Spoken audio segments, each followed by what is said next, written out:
Hello everyone, আজকের recipe গরমকাল special চিতল মাছের পেটির পাতলা ঝোল। প্রথমে চিতল মাছগুলোকে নুন হলুদ দিয়ে মেখে সেটাকে আমি ভেজে নেব। খুব কড়া করে ভাজতে হবে না।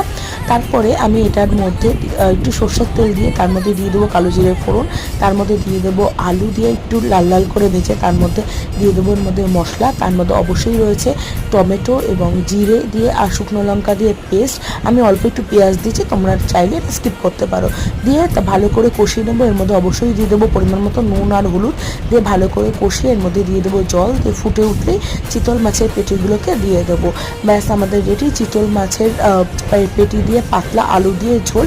তোমাদের কাদের কাদের এরকম রেসিপি খেতে খুব ভালো লাগে আমাকে অবশ্যই কমেন্ট করে জানিও। আর এই গরমে না এই ধরনের পাতলা ঝোল মুখে ভীষণ ভালো লাগে। তো তোমাদের কাদের কাদের এরকম ধরনের খেতে ভালো লাগে আমাকে কিন্তু কমেন্ট করে জানাতে ভুলো না। তো আজ আসছি আবার নতুন একটা রেসিপি নিয়ে। ততক্ষণ অবশ্যই চ্যানেলটা সাবস্ক্রাইব